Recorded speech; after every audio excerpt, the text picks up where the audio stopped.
coração diante do Senhor. Peça a Ele que fale contigo.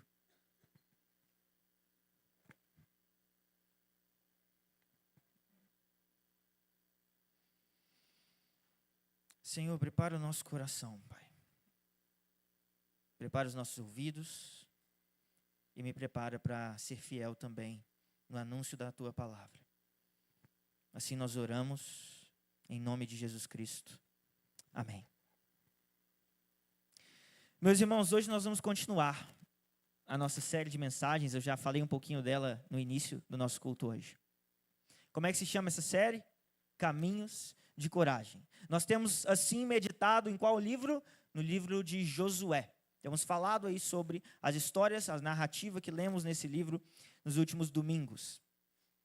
E vale a pena, antes de nós lermos hoje o capítulo 5, e você já pode até abrir a sua Bíblia em Josué capítulo 5, mas vale a pena, antes de nós lermos esse capítulo, nós nos lembrarmos de algumas coisas que nós vimos até aqui. O livro de Josué, até esse momento, ele nos fala sobre um povo que vivia um grande contraste. O contraste daqueles que estão diante da iminente realização de uma grande promessa esperada por tanto tempo, mas que ao mesmo tempo se encontram diante de desafios. Há um contraste nisso. Eles estão diante do cumprimento dessa promessa, mas eles também estão diante de desafios. E nós vimos e falamos já sobre alguns desses desafios. Entre os obstáculos recentes que nós vimos esse povo enfrentar, está a perda do seu líder, Moisés, substituído por Josué, confirmado pelo Senhor. Mas não foi só isso, nós também falamos da travessia do Jordão, um rio caudaloso, obstáculo para que eles chegassem do outro lado. Eles também enfrentaram esse desafio. Agora, eles estão em uma terra prometida, mas ao mesmo tempo eles ainda não tomaram posse dessa terra. Por quê? Outro desafio. Existem inimigos nessa terra. Ela está povoada por adversários. Porém, ao mesmo tempo, eles nunca estiveram tão perto de desfrutar do descanso prometido para tantas gerações. E no capítulo 5, nós nos encontramos em um momento que é o momento após a travessia do Jordão. Você se lembra que nós falamos da travessia do Jordão nos últimos 2 domingos. Agora, o rio está nas suas costas. A terra está à sua frente. Eles finalmente pisam na terra do seu destino, mas essa jornada ainda não acabou. Por quê? Porque a terra precisa ser ainda conquistada. E o capítulo 5 talvez crie em você agora a expectativa de que vamos à conquista. Atravessamos o Jordão. Agora é tempo de conquistar. Não, ainda não. Porque o capítulo 5 dá uma pausa nesse movimento de avanço e faz com que eles voltem-se para o seu coração e para a situação em que eles estão e reavaliem o coração deles e as ações deles diante da aliança que o Senhor fez com Israel. E assim entendam como eles chegaram até ali e como eles deveriam prosseguir a partir dali. E assim diz então a palavra do Senhor em Josué, capítulo 5. Acompanhem. Quando todos os reis dos amorreus que habitavam deste lado do Jordão, a oeste, e todos os reis dos cananeus que estavam junto ao mar, ouviram que o Senhor tinha secado as águas do Jordão diante dos filhos de Israel, até que tivéssemos passado, o coração deles se derreteu de medo e ficaram desanimados por causa dos filhos de Israel. Naquele tempo, o Senhor disse a Josué: faça facas de pedra e passe de novo a circuncidar os filhos de Israel. Então Josué fez facas de pedra e circuncidou os filhos de Israel em Gibeate Aralote. Foi esta a razão porque Josué o circuncidou. Uma pausa aqui. Eu não planejei esse ato falho, mas você vai ver que ele faz sentido depois, tá bom? Voltando para o texto. Foi esta a razão porque Josué o circuncidou. Todo o povo que tinha saído do Egito, todos os homens de guerra, tinham morrido pelo caminho no deserto. Porque todo o povo que saiu do Egito estava circuncidado. Mas a nenhum deles que havia nascido no deserto pelo caminho, depois de terem saído do Egito, haviam circuncidado.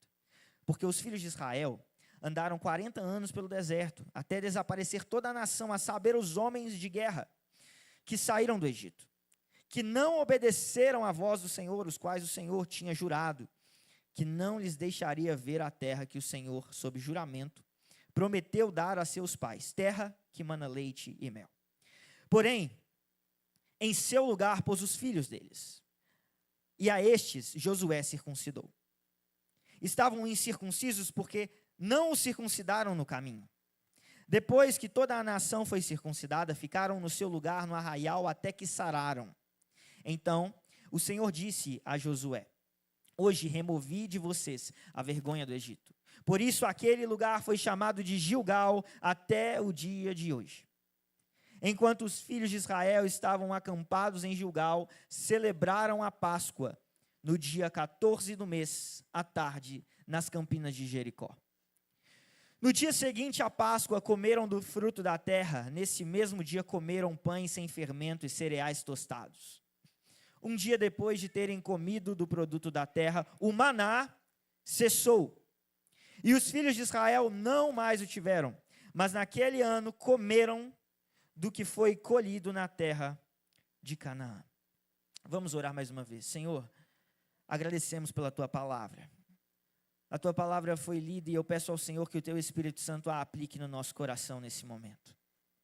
Prepara, Deus, o nosso coração para receber aquilo que o Senhor tem para ministrar a nós e me prepara para anunciar com fidelidade aquilo que o Senhor tem como alimento para o Seu povo. Em nome de Jesus Cristo nós oramos e consagramos esse momento a Ti. Amém. Irmãos, há cerca de 2 semanas, talvez um pouco mais, nós tivemos um episódio bem interessante. 2 pessoas, das mais influentes, mais significativas na cultura global no dia de hoje, no mundo contemporâneo, se assentaram para conversar em uma entrevista. Essas pessoas são o ex-professor de psicologia da Universidade de Toronto, o Jordan Peterson, e o multibilionário Elon Musk, que dispensa apresentações. Essas 2 personalidades são hoje reconhecidamente uma resistência significativa àquilo que é denominado cultura woke. A cultura woke é a cultura que defende valores chamados progressistas, que vão se alinhar aí a, por exemplo, pautas da comunidade LGBTQIA+, justiça social e coisas similares.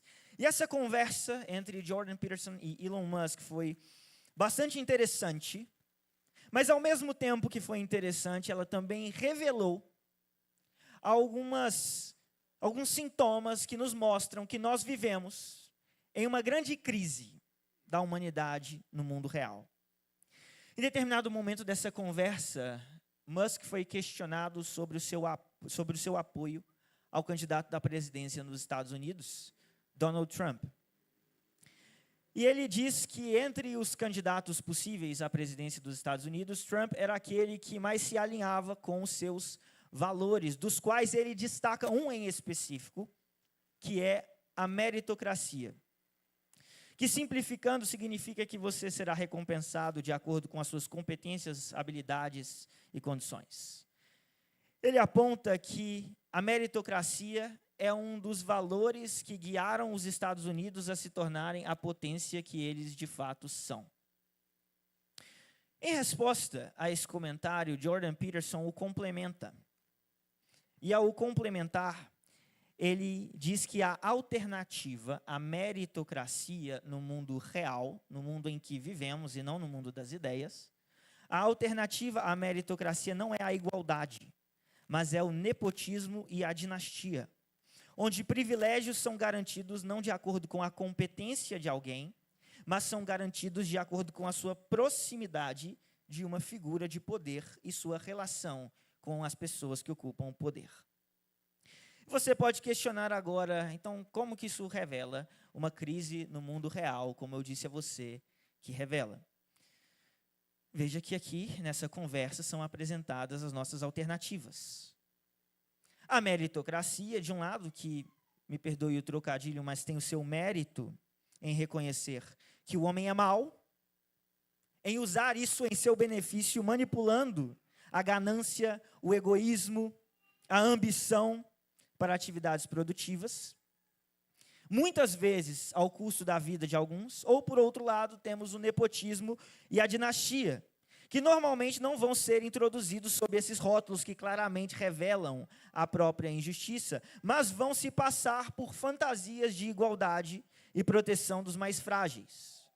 Essas são as alternativas que essas duas figuras, tão importantes no nosso mundo contemporâneo e relevantes no globo, apresentam diante de nós, com base também em uma leitura histórica.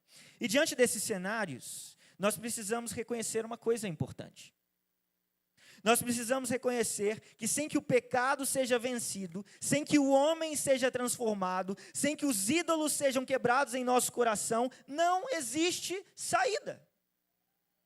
O que existe é apenas contenção de danos. Nós estamos discutindo o que é menos pior. Mas a constatação de que nós estamos perdidos é inevitável. Se por um lado a meritocracia de fato produz algo na manipulação dos impulsos pecaminosos, a suposta igualdade finge que o homem é bom para proteger o quê? O interesse dos mais poderosos. Mas a pergunta pode se tornar agora então, como que isso se conecta à passagem que nós lemos em Josué? E a resposta a essa pergunta é que nós somos como aquele povo que peregrinava no deserto, andando por 40 anos em círculos, sem conseguir sair do seu lugar, sem conseguir chegar ao seu destino. Nós somos como uma geração incrédula e infiel que não pode resolver o seu próprio problema. E nenhuma das soluções que nós podemos alcançar é capaz de resolver essa crise. É capaz de resolver este estado do coração humano. A resposta que resolve o nosso problema, a resposta que resolve a nossa crise, ela não é encontrada por nós. Pelo contrário, ela é a resposta que nos encontra no nosso lugar. Porque a nossa história de redenção não é a história do homem subindo ao céu, mas é a história do céu descendo à terra. Por isso, nós precisamos entender que diante deste cenário terrível de perdição que nós vivemos, as discussões humanas a respeito da solução, divorciadas do Evangelho, são discussões vãs. São discussões que não vão encontrar saída. Porque não somos nós que encontramos saída, mas é a saída que nos encontra. É a redenção que nos encontra. Nem a meritocracia, nem o discurso de igualdade que disfarça o nepotismo e a dinastia, nem qualquer outra alternativa humana resolve o problema do pecado. A resposta, então, para essa peregrinação em busca de descanso que nós trilhamos é mérito, mas não o nosso. É igualdade, mas não a igualdade que ignora as diferenças como se elas não existissem, mas a igualdade que reconhece o valor daquele que é criado à imagem e semelhança de Deus.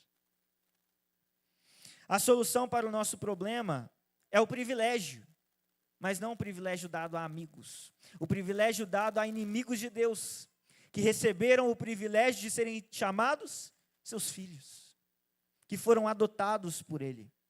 O que nós vemos no capítulo 5 de Josué vai nos mostrar que a resposta que precisamos não é a proposta de um novo sistema, mas é a formação de um novo coração. E em Josué 5 nós vemos esse movimento que nos convida a entender que a resposta não está naquilo que nós podemos fazer, construir ou projetar, não importa qual seja o seu lugar dentro do espectro político. A resposta não vem de nós. A resposta é esse movimento do Deus que resgata o seu povo e os conduz para casa. E os conduz para a sua terra. E os conduz para o seu lugar, para o descanso prometido.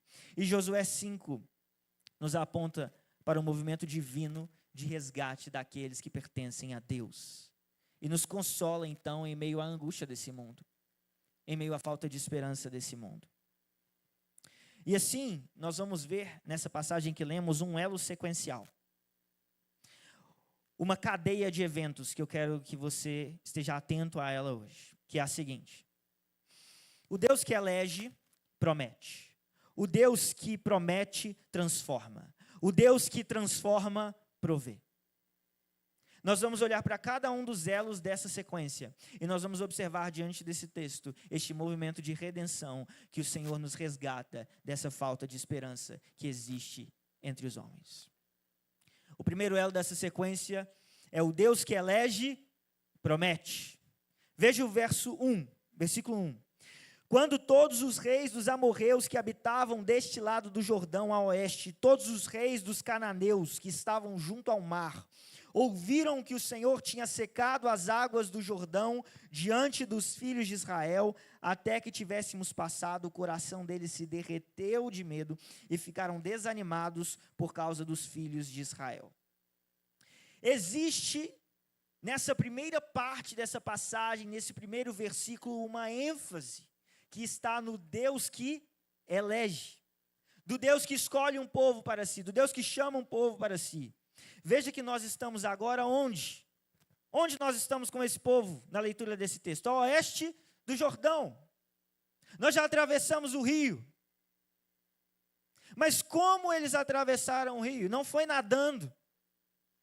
Não foi porque construíram uma ponte. Mas no versículo 1 nós encontramos a frase que diz: o Senhor tinha secado as águas do Jordão. O povo atravessou o rio porque há uma manifestação poderosa, miraculosa de Deus, que seca aquelas águas para que eles passem por elas. Por quê? Porque eles foram bonzinhos? Porque eles mereceram? Não. Porque o Senhor os chamou. Porque o Senhor os elegeu, porque o Senhor os escolheu, é que Ele faz isso.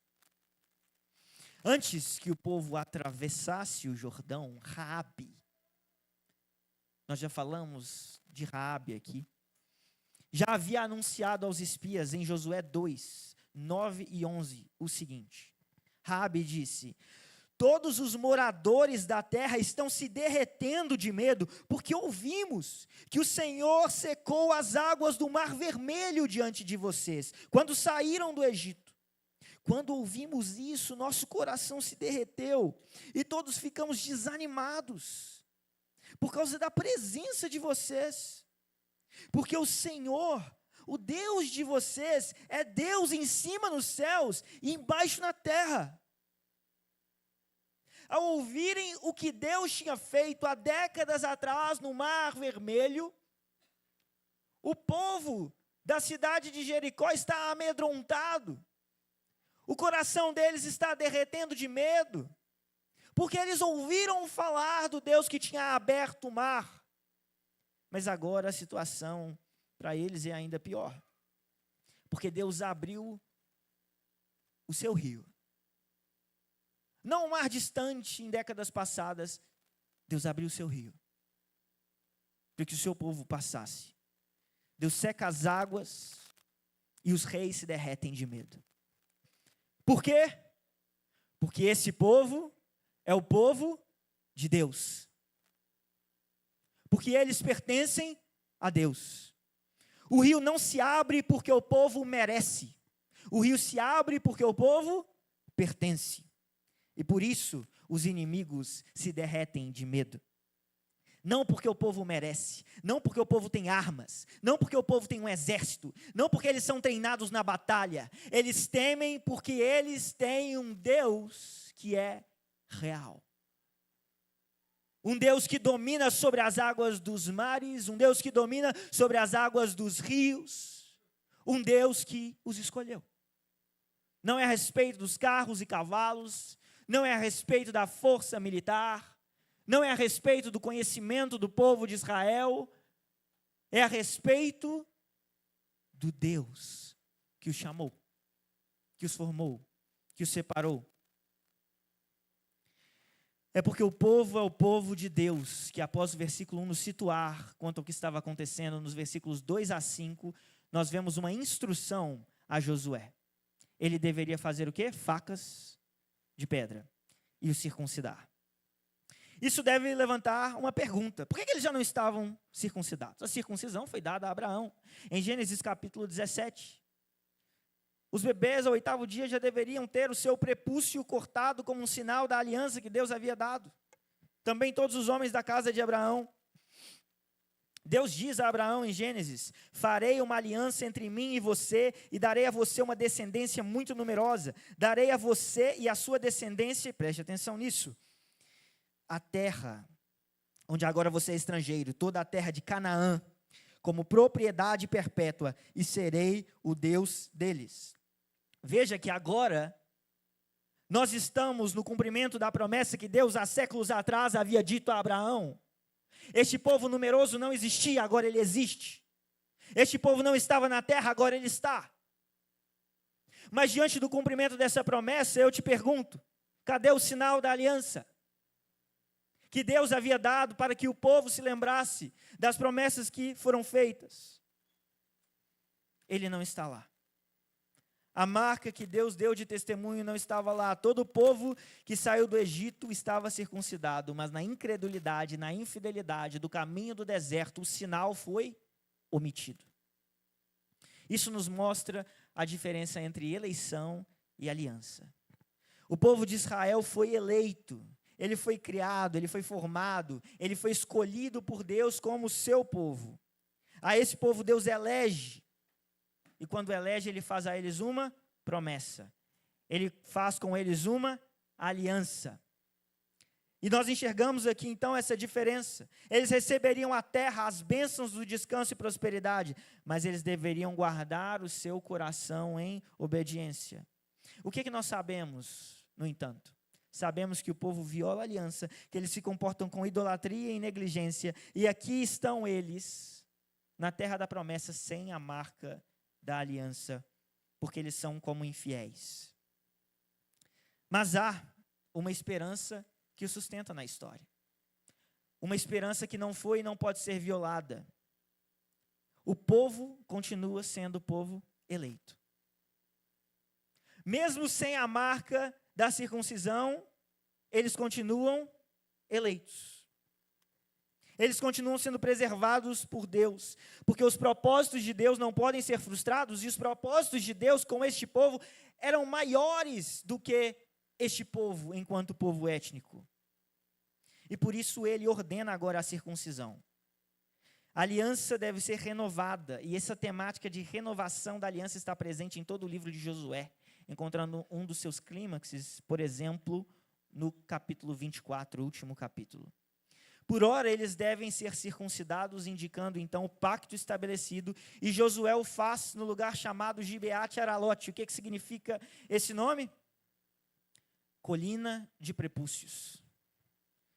Para que você tenha a dimensão da violência, do sangue derramado naquele dia, onde essa aliança é marcada novamente. Assim Deus revela que por mais que o coração humano possa ser rebelde, há uma condução divina intervindo na história, através desse povo eleito que recebe uma promessa e tem a aliança sustentada não pela sua fidelidade, mas pela fidelidade do seu Deus.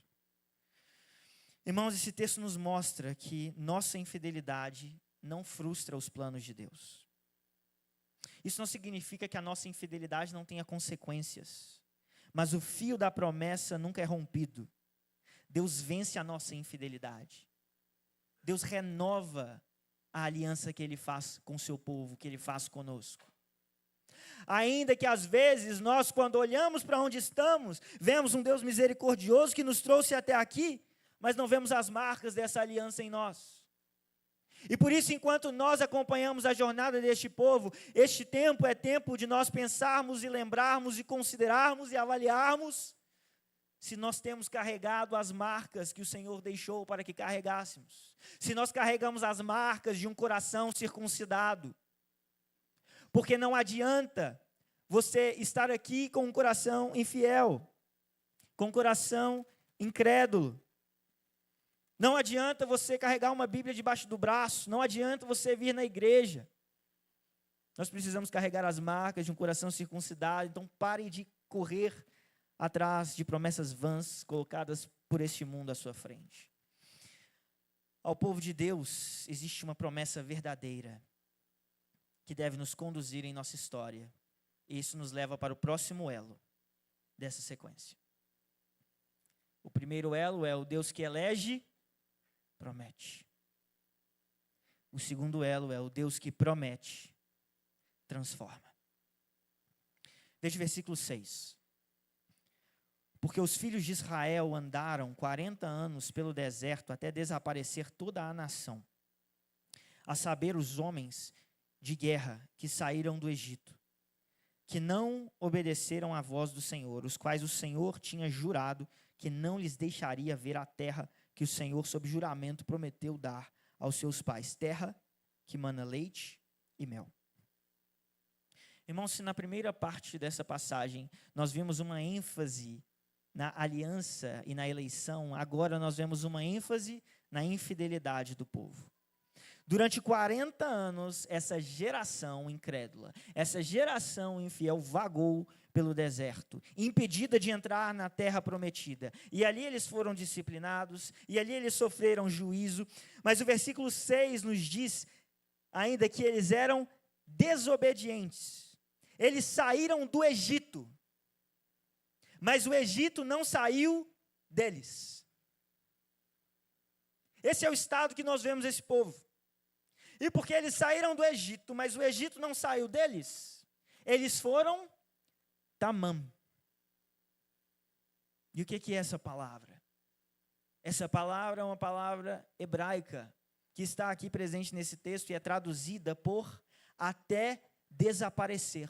Quando diz que eles andaram pelo deserto até desaparecer, apontando que eles foram consumados. Essa é a ideia dessa palavra.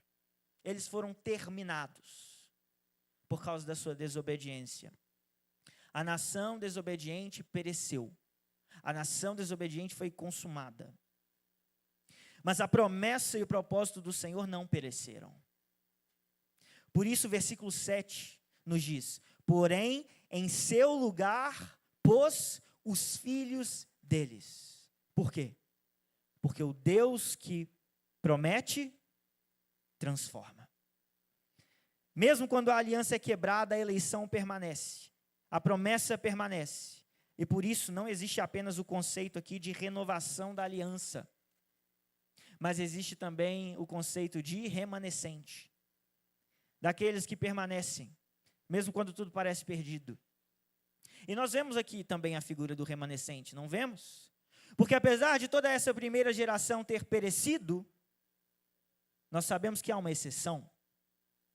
Josué e Caleb são permitidos entrar na terra prometida. O Senhor preserva o seu povo. Ele renova a aliança. Ele preserva um remanescente. E diante da infidelidade e incredulidade de Israel, Deus não abandonou o seu plano, Deus não abandonou o seu povo, e por isso Ele os está conduzindo, enquanto Ele os transforma. E aqui o versículo 8 se torna muito importante, porque ele diz: depois que toda a nação foi circuncidada, ficaram no seu lugar no arraial até que sararam. E duas coisas aqui devem nos chamar a atenção. A primeira é que existe uma palavra no original, no hebraico aqui, que não está traduzida para nós nesse texto. Apenas o seu sentido, mas não a palavra. Qual é essa palavra? Tamam. A mesma palavra que vimos no versículo 6, para dizer que a nação de Israel pereceu ou foi consumada, é usada agora no versículo 8, para dizer que a circuncisão sobre a nação foi consumada, foi terminada, estava completa. Então existe um contraste textual aqui. Aqueles que tinham um sinal exterior da circuncisão, mas o coração rebelde, pereceram.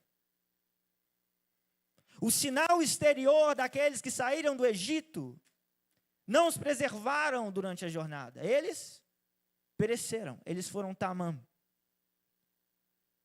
No entanto, aqui, enquanto aqueles que não tinham o sinal da circuncisão receberam a promessa, os seus pais haviam perecido. A promessa de Deus, no entanto, vive. E o sinal é colocado sobre os seus filhos. E os seus filhos são colocados no seu lugar. Porque o Senhor está transformando e moldando o seu povo. Deus não é manipulado por aparências e rituais. E desde o Antigo Testamento nós vemos que há uma consistência em se apontar para a transformação do coração. Há um caminho formativo espiritual, pelo qual Deus está nos conduzindo, nos corrigindo, nos exortando, nos encorajando. E por isso eu volto a dizer, não adianta você estar aqui na igreja, não adianta você carregar a sua Bíblia, não adianta você dizer amém quando eu digo a paz do Senhor, se o seu coração é infiel, se o seu coração é incrédulo, se você não foi circuncidado no coração, não adianta carregar roupas, distintivos, exteriores, se não há uma transformação dentro. Não é só a respeito de você sair do Egito, é a respeito do Egito sair de você. E nós vemos o Senhor conduzindo o povo por esse caminho. Segundo aspecto que é interessante aqui consiste no fato de que esses que agora receberam o sinal, eles ficam no acampamento até que sararam. Eles saram, porque o processo de circuncisão é doloroso, machuca, sangra, precisa cicatrizar. Mas há um eco mais profundo nesse sinal, ao nós observarmos o seguinte, ao nós olharmos e contemplarmos o fato de que uma nação rebelde está agora sendo sarada na terra prometida. O Senhor está agindo no seu povo, e antes que eles comecem a conquistar e a desfrutar plenamente da terra, eles precisam ser sarados. E eles são sarados através dessa aliança. A sua carne foi ferida para que eles fossem sarados diante da aliança que o Senhor havia feito. E para desfrutar da promessa, eles deveriam receber este selo. Existe um processo pelo qual o Senhor está conduzindo o seu povo à transformação. Isso fica mais claro no versículo 9, que diz: Então o Senhor disse a Josué: Hoje removi de vocês a vergonha do Egito. Por isso aquele lugar foi chamado de Gilgal até o dia de hoje. A palavra Gilgal, ela se assemelha sonoramente com uma outra palavra em hebraico que significa rolar. E Deus está usando isso para dizer que a vergonha do Egito rolou. Que a vergonha do Egito foi para fora, ela passou. E até mais forte do que isso, a palavra em hebraico, eu não vou suavizar isso para vocês, para ser polido com os seus ouvidos, porque é o sentido da palavra que está aqui. O sentido é desgraça. Deus está falando que a desgraça do Egito foi removida deles. É isso que ele está dizendo a este povo. Que essas marcas do Egito estão sendo removidas, rolando para fora. Eles não eram mais escravos. Apesar deles terem sido libertos da escravidão, quando eles passaram pelas águas do Mar Vermelho, agora quando eles passam pelas águas do Jordão, eles são transformados, porque antes eles andavam para frente com os olhos no retrovisor, com a sombra do Egito às suas costas, mas agora eles chegam à terra do seu destino, à terra da sua habitação. Agora, eles passaram pelas águas da terra prometida, e eles podem ser firmados no lugar da promessa, sem os fantasmas do Egito, sem as lembranças do Egito. Diante dessas verdades, nós não podemos ignorar o fato de que assim como o Senhor conduz, fere e sara uma nação rebelde, assim Ele também faz conosco. Ele nos conduz, Ele nos fere e Ele nos sara. Porque nós precisamos ser feridos. Ser ferido faz parte desse processo de libertação, desse processo de cura, desse processo de aliança, porque não basta que você saia do Egito, o Egito precisa sair de você, E às vezes a gente se agarra ao Egito. E para arrancar, você precisa ser ferido. E então o Senhor nos cura. Os seus olhos, meus irmãos, precisam estar no reino de Deus. O seu desejo não pode estar no Egito. O seu desejo precisa estar no reino de Deus. Você precisa viver pelo reino. Seus relacionamentos são pelo reino. Seu caminho é pelo reino. Seus recursos são pelo reino. Seus planos são pelo reino. Seu casamento é pelo reino. Sua família é pelo reino. Seu trabalho é pelo reino. Seus desejos pelo reino. Não é a respeito do Egito. Não é a respeito das coisas que nós conquistamos aqui, dos nomes que nós elevamos aqui, da fama, do sucesso que nós almejamos aqui. É pelo reino. Buscai o reino em primeiro lugar, sobre todas as coisas. Você faz isso quando você é um médico, você faz isso quando você é um gari, você faz isso quando você é um garçom num restaurante, você faz isso quando você é um marido, você faz isso quando você é uma esposa, você faz isso quando você é um filho, você faz isso quando você é um pai. É pelo reino de Deus, é para a glória de Deus, não são para as minhas vaidades, não é para que eu more numa casa maior, não é para que eu tenha um carro melhor, não é para que o meu nome se torne conhecido, não é para que pessoas leiam os meus livros, é pelo reino. Não busque as coisas do Egito. O Senhor nos conduz por esse caminho. E o último elo para o qual eu quero chamar a sua atenção aqui é: o Deus que transforma, provê. O Deus que elege, promete. O Deus que promete, transforma.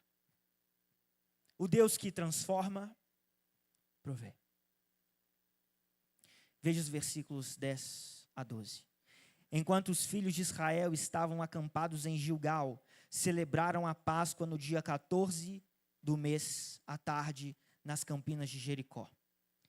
No dia seguinte à Páscoa, comeram do fruto da terra. Nesse mesmo dia, comeram pães sem fermento e cereais tostados. Um dia depois de terem comido do produto da terra, o maná cessou, e os filhos de Israel não mais o tiveram. Mas naquele ano comeram do que foi colhido na terra de Canaã. Após toda essa jornada percorrida no deserto, a travessia do Jordão, a circuncisão do povo, o que acontece agora? A Páscoa. A Páscoa é celebrada. E há nessa celebração da Páscoa um importante anúncio de um significado teológico profundo. Existe na literatura hebraica um dispositivo que se chama inclusio. O inclusio é quando você toma uma palavra, uma frase, um tema, uma ideia e o repete no começo e no fim para marcar uma unidade coesa, intencional, que tenha um propósito ali.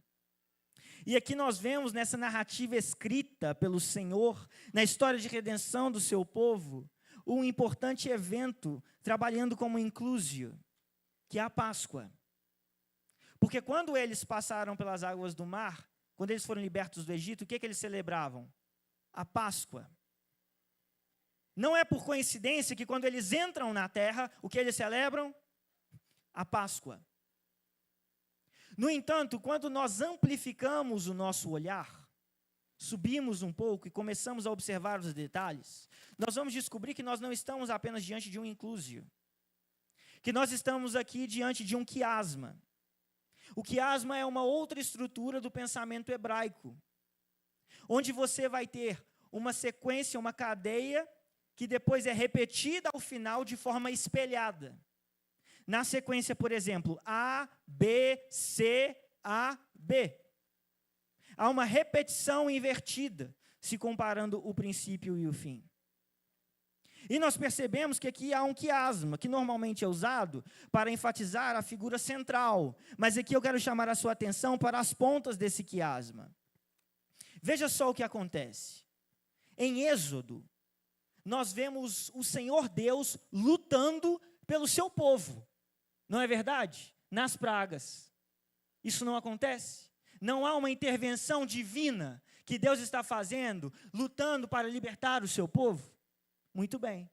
O que acontece depois dessa luta de Deus pelo seu povo? Eles celebram o quê? A Páscoa.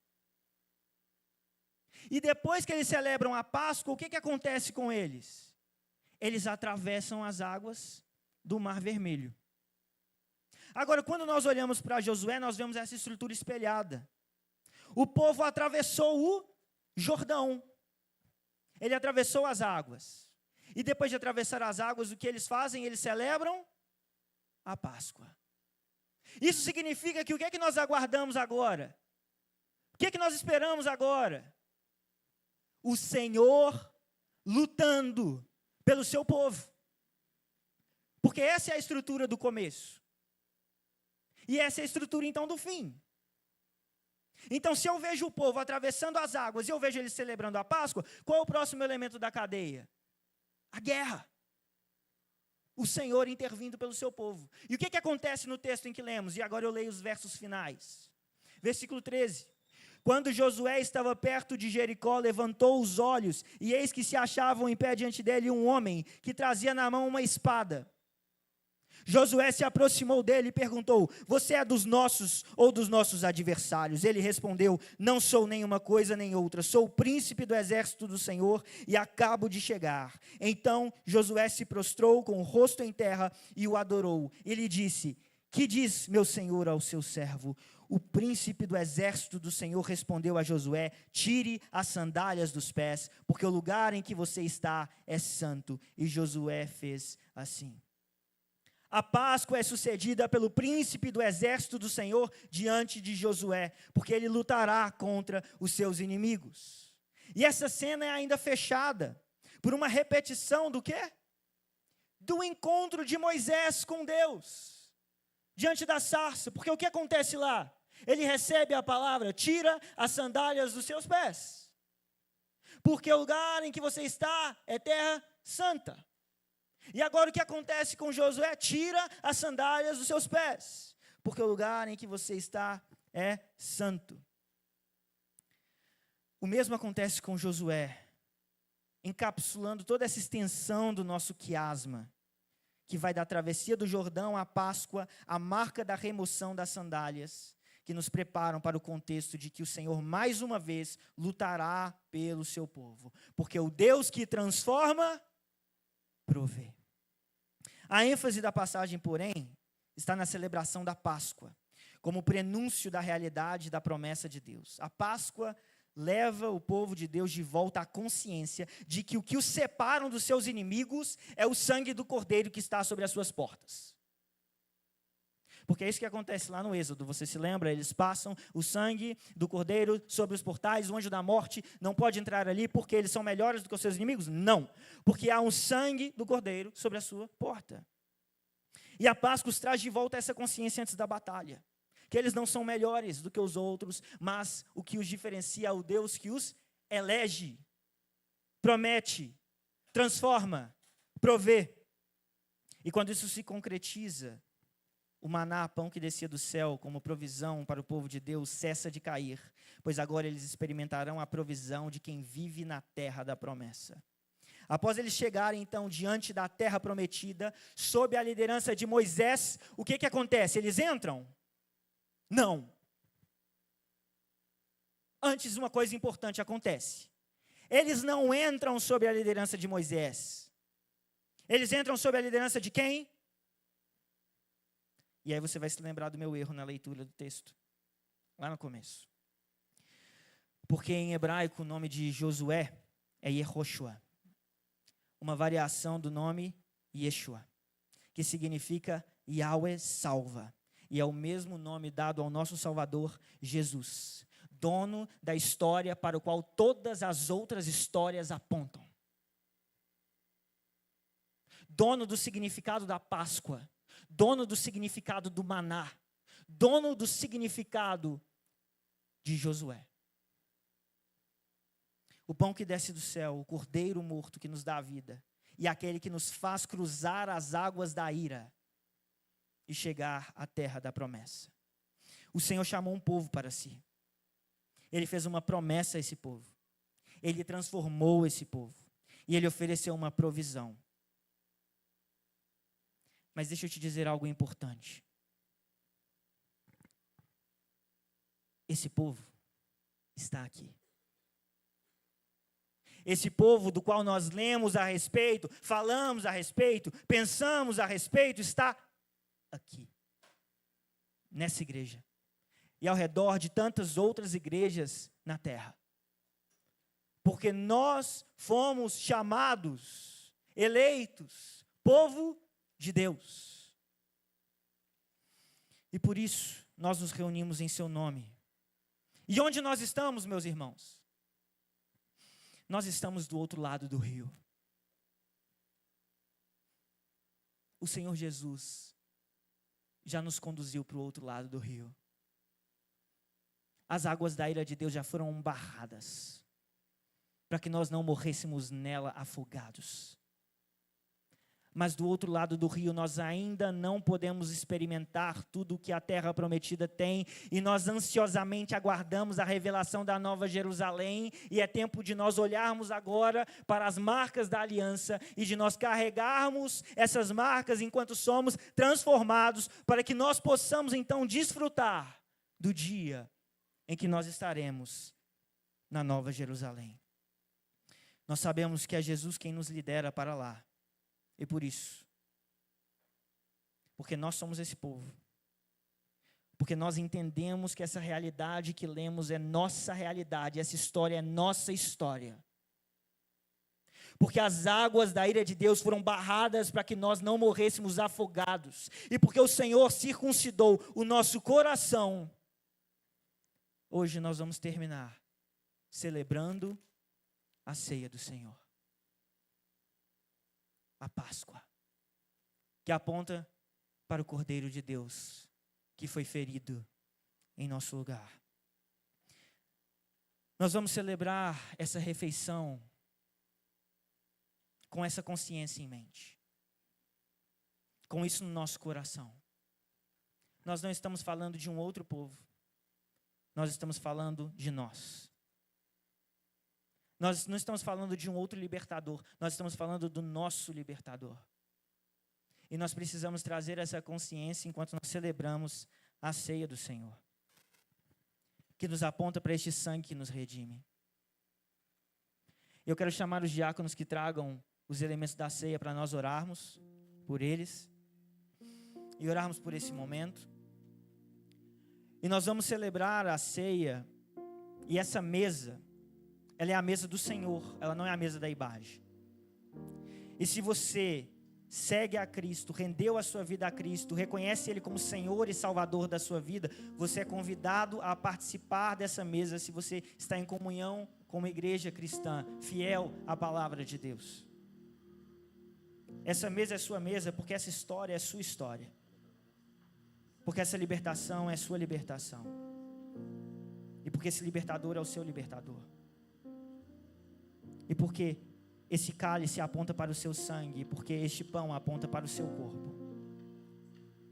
No entanto, se você não reconhece Cristo como o Senhor e o Salvador da sua vida, como o seu libertador, nós nos alegramos que você está aqui hoje. Mas nós pedimos que você se abstenha dessa mesa. Ela ainda não é a sua mesa. Mas eu peço que você considere nesse momento, enquanto você observa isso que fazemos, e que ore e peça ao Senhor para trazer fé ao seu coração, para que então, quando for batizado, você possa também celebrar essa refeição, sabendo que essa história é nossa história, que esse libertador é nosso libertador. Não deixe isso passar desapercebido por você, quando você participar da mesa do Senhor hoje. Porque Jesus, em Lucas 22, 14 e 16, diz: chegada a hora, Jesus se pôs à mesa, e os apóstolos estavam com ele. Então Jesus lhes disse: tenho desejado ansiosamente comer esta Páscoa com vocês, antes do meu sofrimento. Pois eu lhes digo, que nunca mais a comerei, até que ela se cumpra no reino de Deus. Irmãos, hoje somos nós que aguardamos ansiosamente enquanto celebraremos essa refeição. Hoje somos nós que aguardamos ansiosamente pelo dia em que nós nos assentaremos nessa mesa, face a face, com o nosso Senhor. Como o coração dele estava naquele dia, assim deve estar hoje o nosso, desejosos desse encontro. E enquanto nós comemos desse pão e tomamos desse cálice, nós nos lembramos dessa verdade, nós vivemos por essa verdade, e nós morremos por essa verdade. Senhor, nós desejamos agora, como teu povo, reconhecendo que o Senhor é o nosso libertador, consagrar estes elementos ao Senhor, o pão e o cálice. Nós consagramos a Ti, sabendo que eles apontam para o Teu sacrifício e para a obra que o Senhor tem feito na história e na história de cada um de nós. Que o Senhor venha perdoar as nossas ofensas, que o Senhor venha perdoar a nossa incredulidade, que o Senhor venha perdoar a nossa infidelidade, que o Senhor venha perdoar a nossa imoralidade, e que o Teu Espírito venha nos purificar de todo pecado e de toda injustiça, para que nós possamos participar dessa mesa conscientes, para que nós possamos participar dessa mesa com o nosso coração entregue ao Senhor, e não tomado pelo Egito, nem pelo pecado, nem pelas coisas desse mundo.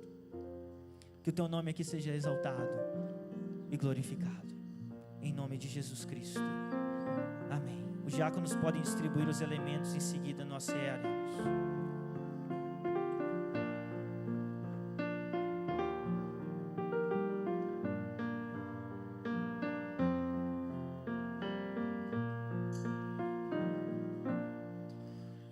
Jesus, a Ti me achego, com temor no coração. És o meu maior anseio, Rei da minha salvação. Pai, a Ti eu agradeço, por tão infinito amor, que recebe com carinho este pobre pecador. Boa é Tua vontade, de um onisciente Deus, que os meus planos sempre estejam conectados com os Seus. Ó, perdoa os meus pecados, venha me disciplinar, que a pureza de Tua glória venha em mim habitar. Santo e majestoso Deus, exaltado é o Senhor, coroado sobre a terra, em Tua glória e resplendor. Teu é todo o domínio, toda a honra e poder, pelos séculos dos séculos. Amém.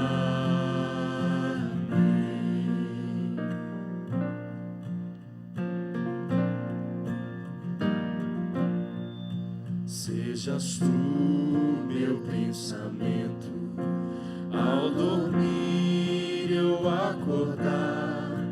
Dá-me sede da palavra, sempre nela meditar. Faz de mim, pequeno Cristo, digno de ser filho Teu, anunciando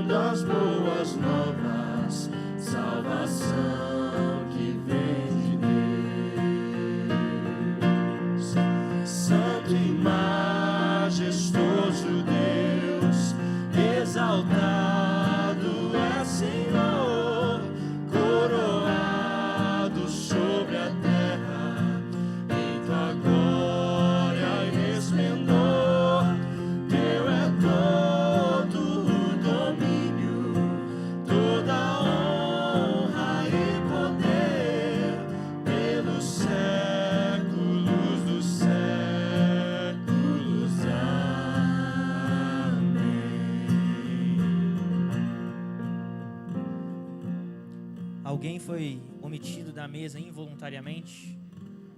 Irmãos diáconos, precisa que alguém distribua para os irmãos aqui. Eles vão lá pegar. Desculpa, esquecemos esse bloco. Mas o Senhor não se esqueceu de vocês.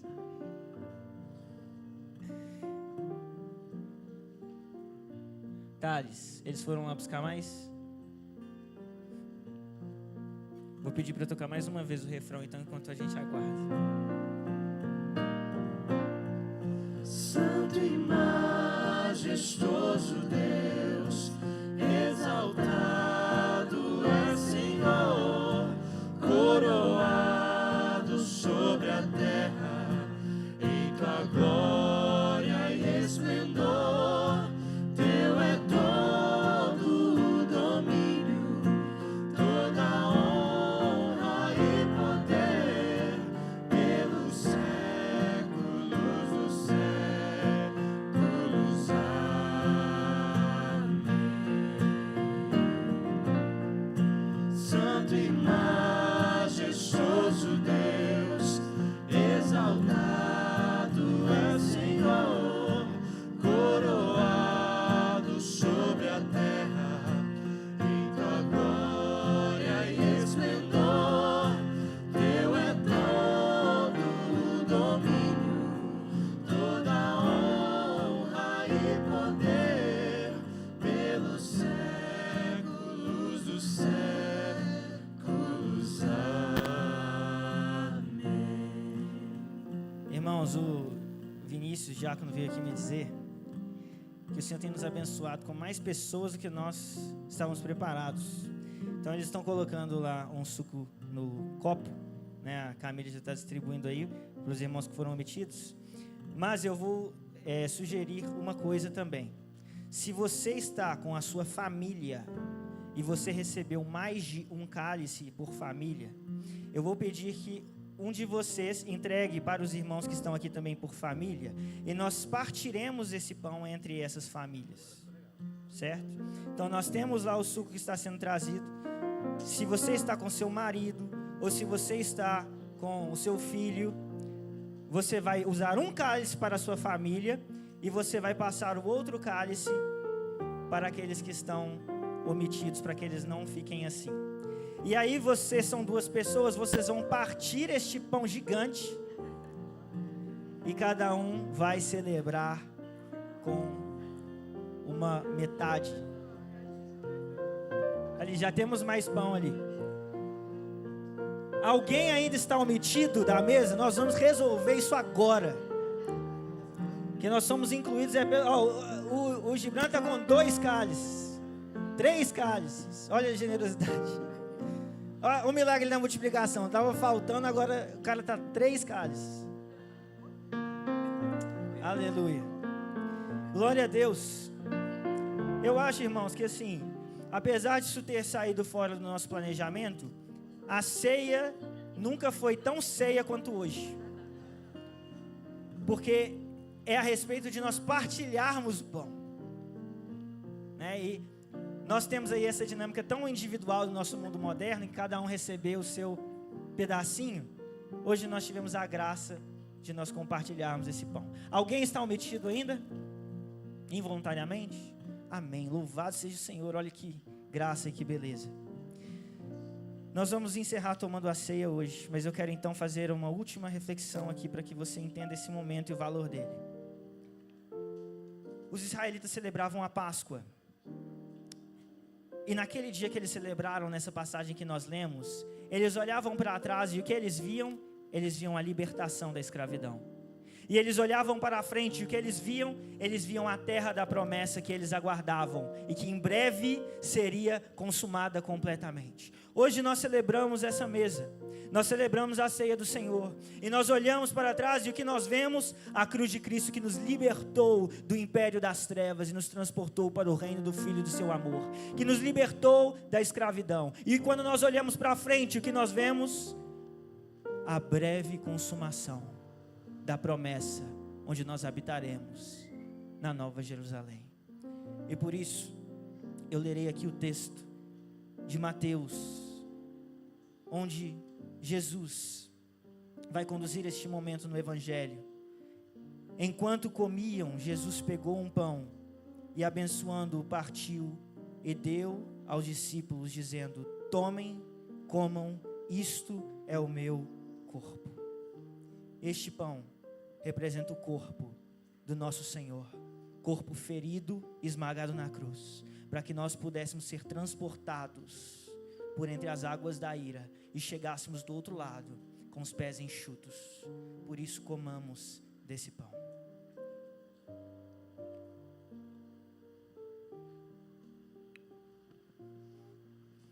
Jesus prossegue.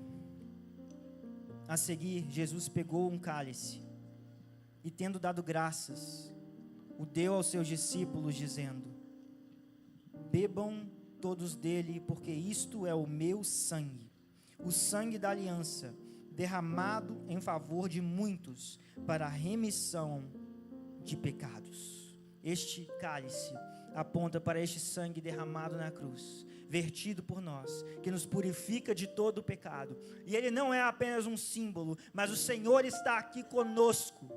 Apesar de que essas substâncias não se transformam no seu sangue e no seu corpo, nós cremos que há uma graça nesse lugar, à medida que o Evangelho é comunicado a nós, e estes elementos nos lembram disso. Portanto, tomemos desse cálice.